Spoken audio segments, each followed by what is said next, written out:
menunjukkan ketika ada seorang muslim, maksud saya dalam tanda petik, mengatakan seperti itu, berarti ada yang salah dengan imannya. Hatinya tidak beres, gitu ya.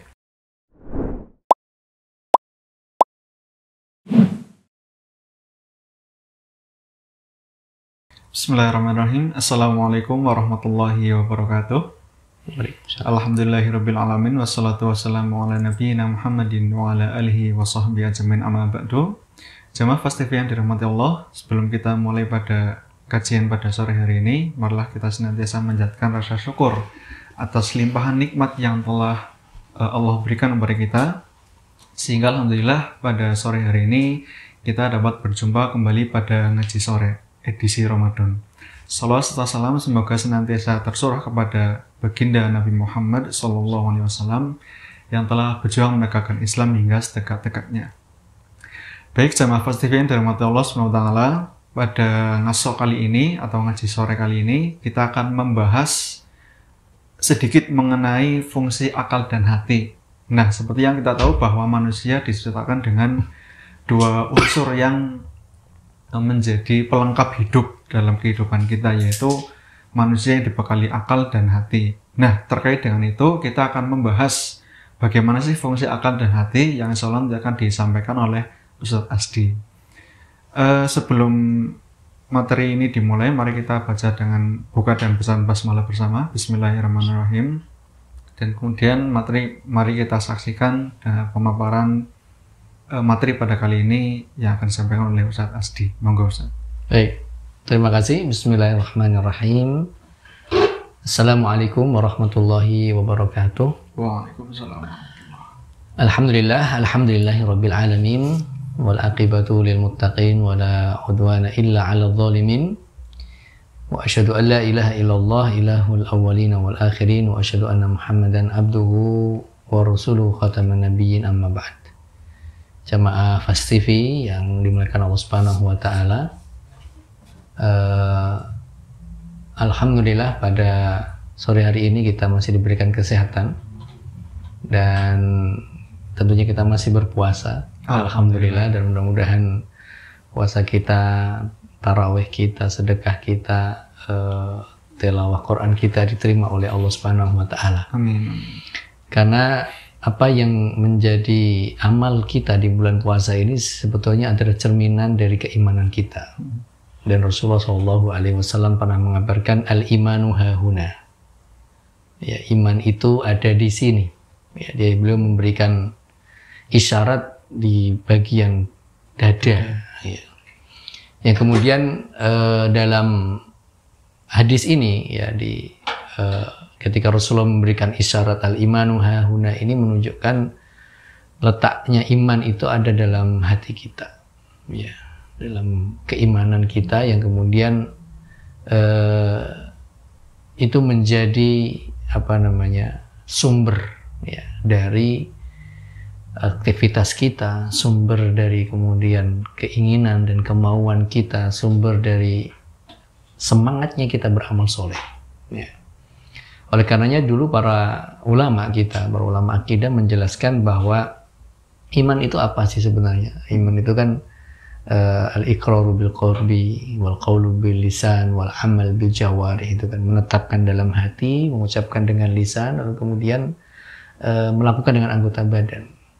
Diawali dari hati.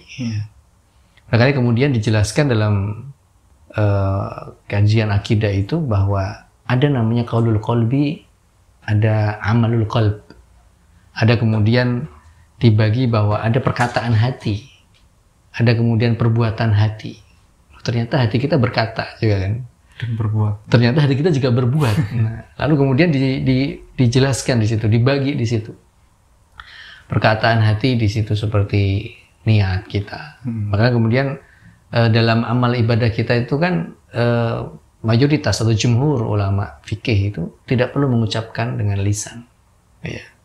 Karena apa? Karena ada qaulul qalb, ya. Cukup dengan niat itu cukup dalam hati. Tentu juga ditambah dengan hadis-hadis dari Rasulullah SAW bahwa Rasulullah SAW beliau tidak melafatkan ya dalam niatan dalam beribadah yang akan beliau lakukan kecuali dalam haji. Ya. Niat haji memang itu dilafadzkan oleh beliau, Allahumma labbaika umratan, Allahumma labbaika hajjan misalnya. Itu memang dilafadzkan, tapi dalam ibadah yang lain tidak ada nas yang sharih dan sahih yang kemudian Rasulullah Shallallahu Alaihi Wasallam mengucapkan dengan lafadz niat itu dengan lisannya. Nah, karena ada qaulul qalbi itu tadi, ada perkataan hati bahwa ada niatan di situ. Lalu kemudian apa sih perbuatan hati? Jadi hati kita juga berbuat di situ. Di situ muara atau pancaran ya, sumber dari mahabbah kita, kecintaan kita kepada Allah, kemudian tawakal kita kepada Allah, walaupun kemudian nanti tawakal itu dibarengi juga ikrar bil qalb, qaul bil lisan, misalnya kita berdoa bismillahi tawakkaltu 'ala Allah, tapi aslinya kan itu ada dalam hati kita ya, kecintaan kita, harapan kita dengan rahmat Allah Subhanahu wa taala, apalagi di bulan Ramadan. Itu kan ada dalam amalan hati kita. Kita berharap dalam hati kita. Kalau kemudian ada seseorang misalnya dalam ketika kemudian Rasulullah menjelaskan ada orang-orang yang nanti pada hari kiamat akan mendapatkan naungan dari Allah Subhanahu wa taala. Di sana disebutkan bahwa warajulun ahabba lillah wa abghadha lillah.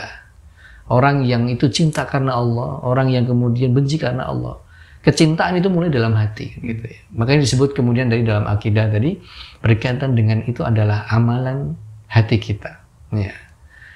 Nah, jamaah Fast TV yang dirahmati Allah Subhanahu wa taala, kalau kemudian kita menengok di mana Allah Subhanahu wa taala mengabarkan juga pada kita di surat An-Nahl ayat 78 itu, ketika Allah Subhanahu wa taala menciptakan kita sebagai hambanya, Allah kabarkan kepada kita, a'udzubillahi minasyaitonir rajim, wallahu akhrajakum min butuni ummahatikum la ta'lamuna syai'a wa ja'ala lakumus sam'a wal absara wal af'idah la'allakum tashkurun.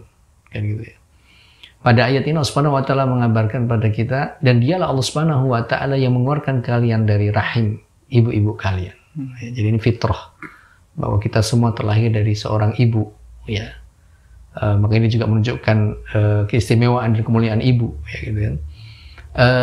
Di situ lalu kemudian Allah memberikan 3 alat bagi kita, ya. Wa ja'ala lakumus sam'a, dan Allah Subhanahu wa taala memberikan kepada kalian pendengaran, dan telinga itu ya Allah ciptakan untuk kita mendengar, dan ilmu itu didapat dengan cara kita mendengar awal mula. Jadi Allah waja'alakumus sam'a. Maka ketika seorang jabang bayi lahir itu kemudian diadzani agar dia mendengar, pertama kali yang dia dengar adalah kalimat tauhid. La ilaha illallah, syahadah pada Rasulullah sallallahu alaihi wasallam. Dan juga ada kewajiban salat kan gitu kan. Hayya 'alas shalah, hayya 'alal falah. Cara menuju kepada keberuntungan itu bagaimana? Disebutkan dalam telinga jabang bayi itu yang ketika lahir. Maka ini kan alat yang pertama kita untuk kemudian mendapatkan ilmu yang Allah Subhanahu wa taala kabarkan pada kita sebagai hambanya, dimulai dengan telinga kita. Mungkin orang tidak bisa melihat, tapi dia bisa mendengar, insya Allah. Seandainya toh dia tidak bisa melihat, tidak bisa mendengar, maka kemudian Allah kabarkan wa ja'alakumus sam'a wal absar. Kemudian dengan penglihatan, dan mata ini fungsinya untuk melihat. Kita membaca Al-Quran, Masya Allah. Kita bisa baca ayat di sini.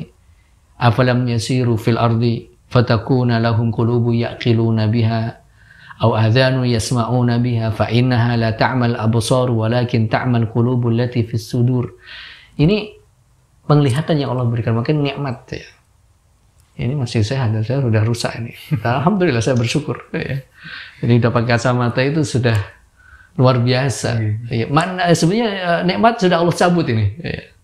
Dengan kita harus dibantu alat ini kan gitu ya. Tapi alhamdulillah kita bisa masih membaca. Maka penglihatan ini juga menjadi sumber ilmu kita. Ya.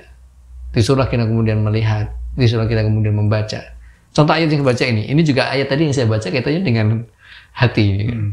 Makanya kemudian sebelum saya bacakan ayat ini tadi, kita lanjutkan dari ayat yang ketika Allah Subhanahu wa taala ya menciptakan kita dan kita terlahir dari rahim ibunda kita, Allah berikan telinga untuk kita mendengar, kan ilmu masuk. Dengan mata penglihatan kita, kemudian kita bisa membaca ilmu itu masuk. Kemudian waja'alakumus sam'a wal absara wal afidah. Hati. Oh, ya. Memang kemudian nanti ini ada para ulama menyebutkan ada kesamaan antara hati dengan adalah qalb. Kan dalam istilah bahasa Arab ada namanya qalbun, ada namanya fuad, ya, hati. Wa ja'alakumus sam'a wal absara wal af'ida la'alakum tashkurun, agar kalian bersyukur. Nah, di sini pertanyaan saya dan kita semua, kenapa Allah Subhanahu wa taala tidak menyebutkan akal di situ? Kenapa sumber ilmu itu bukan akal? Bukan kita disuruh berpikir. Tapi ketika, dan ini kan Allah Subhanahu wa taala mengantarkan kita ketika kita lahir dengan fisik alhamdulillah sempurna, kan gitu ya. Lalu kemudian di situ Allah Subhanahu wa taala menyebutkan tiga alat untuk kemudian kita mendapatkan ilmu. Dan tiga alat itu tidak sama sekali Allah sebutkan di situ tentang akal. Ya. Dan ini kan juga menunjukkan bahwa pikiran, logika, akal itu sangat terbatas. Tapi hati, maka tadi kita sebutkan di awal, ketika Rasulullah menyebutkan bahwa iman itu diletaknya dalam hati, iman yang kokoh dalam hati kita itu akan menembus batas yang tidak bisa dicerna oleh akal. Ini penting. Karena kalau semua syariat ini dengan akal, dengan logika, dengan logis, maka orang mungkin tidak mau beribadah. Kita berwudu, bagian mana yang dibasuh? Syariatnya kan begitu. Tapi bagian mana yang kemudian bisa membatalkan wudu? Orang kalau pakai akal tidak logis. Ya mohon maaf ya. Buang angin dari mana? Ternyata pas wudu bagian itu tidak disentuh sama sekali. Dari mana kita bisa menerima saat itu? Hati. Ya. Maka ilmu itu diterima dengan fuad. Ya, dengan hati itu. Maka tadi ayat yang kita baca ini, termasuk juga Ali bin Abi Thalib radhiyallahu ta'ala pernah mengatakan, kalau dalam ungkapannya ya, kalau seandainya semua syariat ini ditimbang dengan akal, maka tentunya ketika seseorang membasuh khuf orang pakai kaos kaki musim dingin misalnya, khuf itu adalah seperti kaos kaki yang terbuat dari kulit, yang dia menutup mata kaki. Dan kemudian para ulama mengkiaskan itu kaos kaki atau sepatu yang kemudian itu yang penting menutup mata kaki, tidak bolong ya, bukan terbuat dari sutra bagi laki-laki. Ali bin Abi Thalib mengatakan kalau seandainya syariat diterima dengan akal, dengan logika maksud saya, ya logika, maka tentunya membasuh khuf itu bukan bagian atasnya yang dibasuh, tapi yang dibasuh adalah bagian bawahnya, karena bagian bawahnya yang kotor kan gitu. Maka disinilah kemudian letaknya iman itu tadi, letak di mana hati ini harus menerima syariat itu dan tidak dilogikakan gitu. Makanya ketika seseorang dan siapapun ya, kalau di antara manusia ini atau mungkin sebagian kecil dari kaum muslimin yang mendahulukan akal dan menomorduakan keimanan, dalam ini adalah hati, ya maka dia akan semakin jauh dari syariat. Maka dia akan semakin jauh, maka dia akan semakin bingung juga dalam kehidupannya, karena akal kita terbatas. Dan surga, neraka yang kemudian telah diciptakan oleh Allah Subhanahu wa taala, nikmat surga, nikmat bagi orang-orang yang bertakwa, itu tidak bisa diterima dengan logika. Kenapa syariat Islam haji itu harus berangkat ke Ka'bah, harus tawaf 7 kali, kemudian sa'i 7 kali? Kenapa tidak pindah di tempat lain saja? Kalau orang pakai logis, dia akan berpikir begitu. Tapi ini menunjukkan ketika ada seorang muslim, maksud saya dalam tanda petik, mengatakan seperti itu, berarti ada yang salah dengan imannya. Makanya di ayat ini tadi ya, di surat Al-Hajj ayat yang ke-46 ini Allah Subhanahu wa taala mengabarkan kepada kita, afalam yasiru fil ardi fatakuna lahum qulubu ya'qiluna biha aw adhanu yasma'una biha fa innaha la ta'mal absar walakin ta'mal qulubul lati fis sudur. Terjemahan bebasnya ya kurang lebih, afalam yasiru fil ardi, tidakkah mereka, ini ayat ini ditujukan pada orang Quraisy, ditujukan pada orang-orang kafir ya. Apakah mereka, orang-orang Quraisy itu tidak berjalan di muka bumi ini? Padahal mereka berjalan di muka bumi ini. Ini dalam tafsir ini seperti disebutkan oleh Imam Ibnu Ashur misalnya, atau Syekh Tantawi dalam Al-Wasit, beliau menyebutkan orang-orang Quraisy itu berjalan di muka bumi dan melewati bagaimana umat-umat terdahulu yang sudah dihancurkan oleh Allah Subhanahu wa taala. Kaum Hud, kaum Ad, kaum Samud. Dan orang Quraisy kan pengembara ya. Bangsa Quraisy itu pengembara dengan tijarahnya, dengan berdagangnya. Mereka akan melewati negeri-negeri itu. Negeri yang dimana di situ tinggal durban kaum Samud, kaum Ad, Fir'aun, gitu ya. Karena mereka sampai di negeri Syam, dari Mekah sampai negeri Syam. Dan itu melewati kaum-kaum yang sudah dihancurkan oleh Subhanahu wa ta'ala. Ayat ini sebenarnya bertanya, afalam yasiru fil ardi. Dan hamzah di sini adalah hamzah istifham, yang artinya adalah istifham ingkari. Maknanya adalah mengingkari, artinya apa? Sebetulnya mereka itu berjalan di muka bumi, ngerti bahwa ada kehancuran umat terdahulu yang sudah Allah hancurkan sebagai bentuk ibrah. Tapi orang Quraisy tidak mau ngambil pelajaran itu. Gitu. Orang Quraisy melewati kaum Samud, bekasnya kaum Samud, kaum Ad itu, ya Fir'aun juga, tapi mereka tidak mau ngambil ibrah. Kenapa? Nah, di sini Allah kabarkan, fatakuna lahum qulubun la ya'qiluna biha. Kenapa? Karena mereka punya hati yang mana hatinya tidak berakal. Makanya kata Syekh Asy-Syankiti dalam Adwaul Bayan, beliau menegaskan bahwa tempat untuk berpikir itu di dalam hati. Tempat akal, kata beliau, itu di dalam hati. Ya, bukan di logika, ya, bukan di otaknya, kata beliau. Berdasarkan pada ayat ini. Makanya Rasulullah SAW sampai mengabarkan, dan ini hubungannya luar biasa masalah hati itu. Ketika kemudian Rasulullah mengabarkan inna fil jasadi mudghah, kan itu kan. Fa idza saluhat sa'iru jasadi, fa idza fasadat sa'iru jasadi, ala wa hiyal qalb. Bahwa dalam diri manusia itu ada segumpal darah tadi. Mudghah. Kalau mudghah ini baik, maka seluruh anggota badannya itu baik. Kalau mudghah ini jelek, maka seluruh anggota badannya jelek. Kemudian mudghah itu apa? Rasul mengabarkan itu adalah hati. Kan itu. Dan kemudian para ulama juga menjelaskan ada hati yang hidup, ada hati yang sakit. Ya, ada hati yang sehat. Itu pembagian kalau kita berbicara tentang tazkiyatun nufus tadi. Pembersihan jiwa itu berkaitan dengan masalah hati. Di mana hati yang hidup adalah hati yang kemudian tadi iman itu dikuatkan dengan amal soleh, mendekatkan diri kepada Allah Subhanahu wa taala, menjauhi dosa.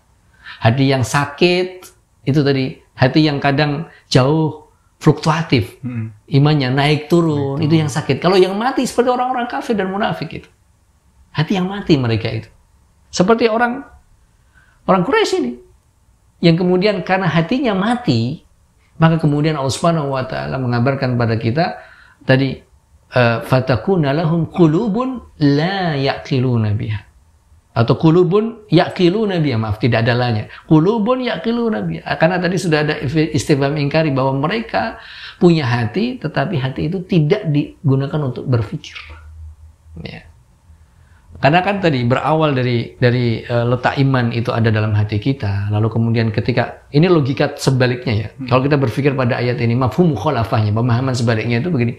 Kalau kemudian hati itu bersih, hati itu kemudian mendekatkan diri kepada Allah, hati itu jauh dari dosa dan kemaksiatan, maka ketika melewati tempat-tempat yang tadi bahwa umat-umat terdahulu telah dihancurkan oleh Allah Subhanahu wa taala, maka dia akan mengambil hibrah. Mereka akan mengambil pelajaran, kan gitu ya.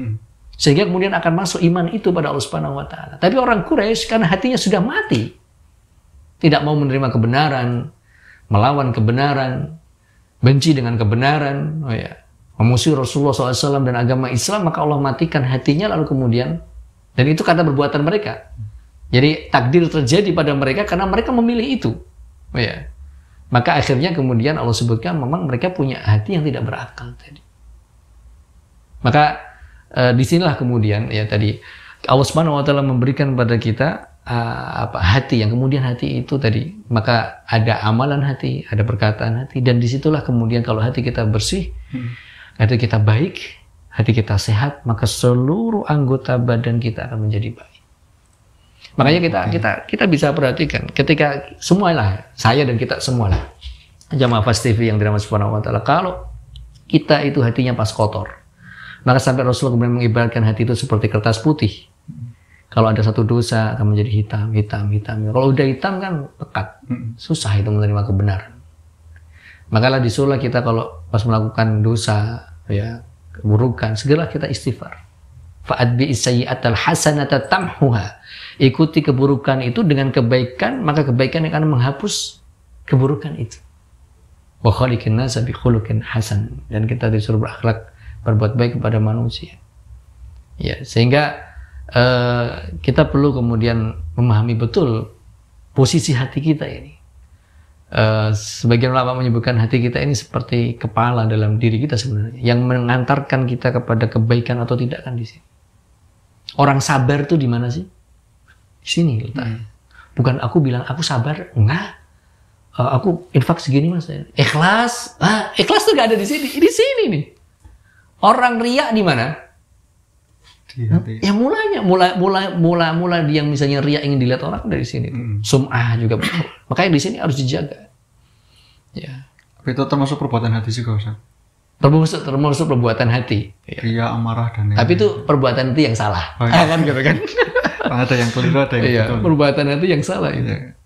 Nah, ini kaitannya akal dengan hati, sehingga justru logika kita itu akan tunduk dengan hati yang lurus. Ya. Logika kita akan tunduk dengan keimanan yang sudah menghujam dalam hati kita itu.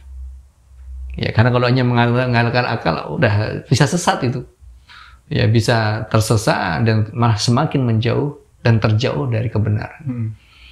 Ya, oleh karenanya ini kalau ngomong hati juga kadang agak bersinggungan dengan jiwa kan gitu kan. Tadi kita sebutkan ada tazkiyatun nufus. Ya, memang dalam Al-Qur'an Allah juga menyebutkan jiwa itu ada 3. Ada jiwa la'ammaratun bisu, jiwa yang mengantarkan kepada keburukan. Kemudian ada lawamah, ya, ada jiwa mutmainnah. Nah, tentu yang terbaik adalah yang mutmainnah ini, yang kemudian Allah Subhanahu wa taala sebutkan di akhir surat Al-Fajr itu, ya ayatuhan nafsul mutmainnah. Irji'i ila rabbiki radiyatan mardiyah fadkhuli fi ibadi wadkhuli jannati. Kalau kemudian kita menengok di surat Asy-Syams misalnya, fa'alhamaha fujuraha wa taqwaha. Qad aflaha man zakkaha wa nafsi wa masawwaha. Sebelumnya kan Allah Subhanahu wa taala kabarkan wa nafsi wa masawwaha, dan jiwa dan siapa yang telah menciptakan itu. Jiwa yang menciptakan adalah Allah Subhanahu wa taala. Ya, fa'alhamaha fujuraha wa taqwaha. Dan di dalam jiwa itu Allah ilhamkan sifat fujur dan sifat takwa. Maksud dalam ayat ini, kata Ibnu Abbas radhiyallahu taala, adalah bahwa setiap kita itu diberikan fitrah oleh Allah Subhanahu wa taala untuk mengetahui mana yang benar diikuti, mana yang salah untuk dijauhi. Fa'alhamaha fujuraha wa taqwa itu maksudnya di situ. Yang fujur, yang jelek itu fitrah kita ngerti. Contohnya ini, orang nggak beriman, api. Mau nggak ini apinya berkobar nih, dia mau pegang atau mau dimakan kira-kira? Enggak, secara fitrah dia akan menjauh karena ini panas. Tapi ketika ada es, ada air, secara fitrah Allah berikan pada kita, ini baik, bisa digunakan untuk minum, bisa digunakan untuk berwudu, cuci muka.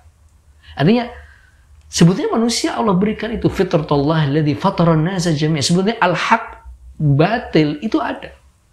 Makanya kenapa Fir'aun itu menolak kebenaran, Allah bongkar. Kenapa? Karena isi hatinya itu dia sombong. Sebenarnya itu dia yakin dengan kebenaran itu. Secara fitrah dia membenarkan apa yang dikatakan oleh Musa alaihissalam, Nabi Musa alaihissalam. Tapi kemudian karena ada kesombongan di dalam hatinya itu, akhirnya dia menolak. Coba bayangkan. Jadi Allah Subhanahu wa taala mengabarkan itu pada kita dalam Al-Qur'an. Ya, kalau orang itu mengikuti fitrahnya, sebetulnya dia akan mengikuti kebenaran Islam tanpa ragu. Tapi karena kemudian hawa nafsunya itu dikuasai oleh cinta pada dunia, hawa nafsunya dikuasai oleh syahwat ya, yang tidak benar misalnya, maka akhirnya pintu hidayah itu tertutup, ya. Pintu kebaikan itu tertutup. Padahal fitrahnya ya tadi, atau dia karena sombong aja seperti Fir'aun itu. Dia kan pernah mengatakan ketika dia terakhir tenggelam itu dia mengatakan saya mengimani Robnya Musa. Artinya apa? Sebetulnya dia tahu kebenaran itu ada di Nabi Musa alaihissalam, tapi karena sombong dia penguasa. Ya.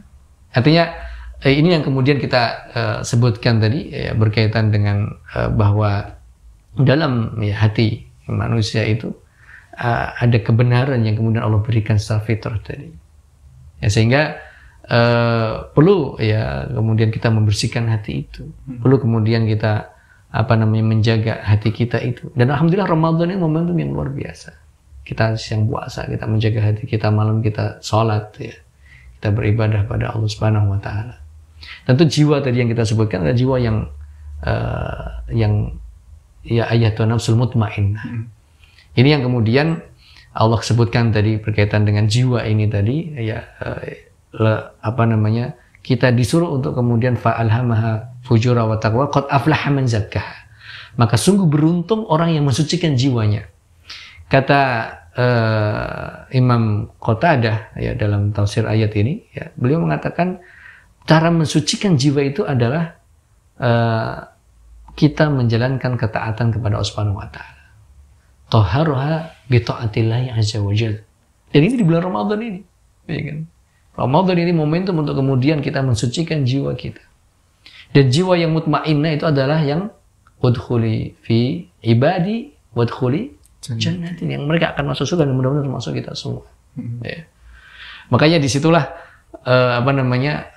memang sebagai ulama menyebutkan ya tidak ada perbedaan antara jiwa dengan hati gitu ya. Memang perbedaannya di pembagian saja. Ada jiwa yang mengarahkan pada yang buruk, ada jiwa yang tenang tadi, ada jiwa yang kemudian bergejolak. Hati tadi ada yang sehat, ada yang sakit, ada yang mati tadi. Perbedaannya pembagian dalam hati itu. Dan antara jiwa, ya perbedaan pada pembagian antara hati dan jiwa tadi, antara jiwa dengan ruh ya. Kalau ruh tidak bisa kita jawab. Ya karena ruh itu kan hak Allah Subhanahu wa taala. Sebagaimana firman-Nya yas'alunaka 'anir ruh Qulir ruhu bin amri rabbi. Ya, ruh itu urusan Allah Subhanahu wa taala. Ya.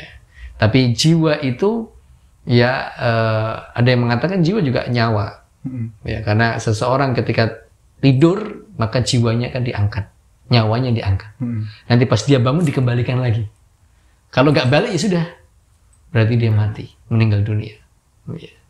Oleh karenanya jamaah Fast TV yang dirahmati Allah Subhanahu wa taala, tentu ini kita memahami ya dalam ketentuan syariat agama kita ini antara fungsi hati kita dan akal kita. Akal dalam hal ini yang kita baca dalam ayat ini tadi adalah berhubungan erat ya dengan masalah hati. Jadi kalau orang itu dikatakan cerdas, itu adalah cerdas karena imannya, karena hatinya mau memahami, mau mengerti kebenaran. Ya. Kalau kemudian ada orang IQ-nya bagus gitu ya, itu kelebihan yang Allah berikan padanya. Ya, tapi itu tidak segala-galanya.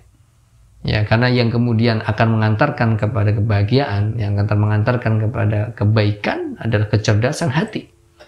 Ya, dan itu kemudian akan menguatkan kita kepada semangat kita dalam beribadah, semangat kita dalam mendekatkan diri kita kepada Allah Subhanahu wa taala. Itu. Sebenarnya kaitannya dengan ini Ustaz, dengan fitrah manusia tadi. Ya. Kadang saya pernah mendengar bagaimana kalau orang-orang yang dia tidak beriman, mohon maaf, Yahudi dan Nasrani, misalkan dia sering melakukan kebaikan, Ustaz, kayak bersedekah dan membantu dan sebagainya. Apakah itu dikerjakan atas dasar fitrahnya dia atau bagaimana, Ustaz? Iya, betul. Ya. Jadi Allah Subhanahu wa taala menciptakan manusia ini sesuai dengan fitrah dan kebutuhannya. Bahwa manusia akan berbuat, manusia akan saling membantu, itu fitrah yang Allah ciptakan. Karena kita diciptakan Subhanahu wa taala menjadi orang yang saling melengkapi, membantu satu dengan yang lainnya. Ya. Dan itu sah-sah saja, boleh-boleh saja dalam urusan duniawi ya. Makanya kemudian kalau kita melihat pada ayat, kenapa kita disuruh baca Bismillahirrahmanirrahim? Ar-Rahman itu adalah kasih sayang Allah Subhanahu wa taala kepada semua makhluknya tanpa terkecuali. Mau malaikat, mau manusia, mau iblis, ya, mau setan, mau tumbuhan, mau binatang, itu akan mendapatkan rahmannya Allah. Ya kita lihat, ada nggak orang Nasrani atau orang Yahudi yang kemudian matanya tidak di sini. Kedua matanya sama dengan umumnya makhluk manusia kan. Tidak Allah ciptakan dia pada posisi di sini kepalanya, apa matanya di jidat, nggak ada. Atau matanya pindah ke pipi, nggak ada. Karena apa? Karena itu rahmannya Allah. Allah menciptakan dengan ciptaan yang sama untuk semua manusia seperti kita semua ini. Tapi ingat, di sana ada Ar-Rahim, kasih sayang Allah Subhanahu wa taala yang itu hanya khusus pada orang-orang yang beriman saja. Beda lah. Masa kita sholat, kita puasa, kita zakat disamakan dengan mereka yang tidak beriman? Tentu tidak. Tapi juga kita ingat bahwa Rasulullah SAW mengabarkan dalam hadis sahih riwayat Muslim, ya la yu'minu bi ahadun min hadhil ummati yahudiyyun wala nasraniyyun wala majusiyyun summa la yu'minu bi bima ursiltu bihi illa kana min ashabin nar. Ingat bahwa tidaklah dari umatku ini telah mendengar aku diutus, baik dia orang Yahudi, Nasrani, Majusi, kok kemudian tidak mau mengikuti apa yang telah aku bawa dari risalah ya syariat agama Islam ini, maka kelak pada hari kiamat dia akan termasuk penduduk neraka. Maksudnya apa? Kebaikan yang mereka lakukan di dunia ini tadi, membantu sesama, itu karena rahman Allah. Ya. Tapi itu hanya berhenti di dunia. Berhenti di dunia saja. Tidak ada berkahnya. Tidak ada berkahnya. Lalu kemudian dia bersyahadat, dia masuk Islam, maka dia akan mendapatkan rahimnya Allah Subhanahu wa taala, yang mana ini akan mengantarkan mereka dalam kebaikan dan itu akan berbuah pahala dan surga. Karena dalam hadis yang kita sebutkan tadi, kalau mereka tidak mengikuti, dia bersedekah bukan atas dasar Islam, bersedekah bukan atas dasar keimanan kepada Rasulullah SAW, illa kana min ashabin nar. Kelak pada hari kiamat mereka akan dijerumuskan dan dimasukkan ke dalam siksa neraka. Karena hidayah itu ada. Jalan untuk mendapatkan Islam, kebenaran Islam itu sudah terbuka lebar. Dimanapun sekarang ini. Tanpa terkecuali insya Allah ya. Ya, dalam pandangan saya tanpa terkecuali. Karena sekarang dengan media sosial ini justru hikmah yang luar biasanya adalah orang di kutub utara, di kutub selatan, bahkan sampai di hutan dia bisa mengakses semua informasi. Ya bisa dikatakan begitu. Bahkan di tengah padang pasir bisa mengakses informasi. Artinya mengakses kebenaran Islam bisa mereka lakukan juga kan gitu. Maka tidak ada alasan untuk kemudian orang mengikuti agama Islam dan masuk Islam ini. Ya. Baik, terima kasih pembahasan yang cukup panjang. Masya Allah, barakallahu fiik. Nah, jamaah yang dirahmati Allah SWT, sebenarnya pembahasan mengenai akal dan hati itu memang tidak cukup dibahas setengah jam ya, Ustaz. Masya Allah. Mungkin perlu beberapa pertemuan untuk membahas tema ini, tapi karena waktu kita yang terbatas dan insya Allah akan kita lanjutkan dengan tema-tema yang lain yang insya Allah juga tidak kalah menarik, maka pada ngaji sore kali ini kita cukupkan sampai di sini. Terima kasih pada jamaah yang sudah menyaksikan. Mudah-mudahan mendapatkan rahmat dari Allah Subhanahu wa taala. Amin ya rabbal alamin. Amin. Saya Siap Wicaksono pamit undur diri. Wassalamualaikum warahmatullahi wabarakatuh.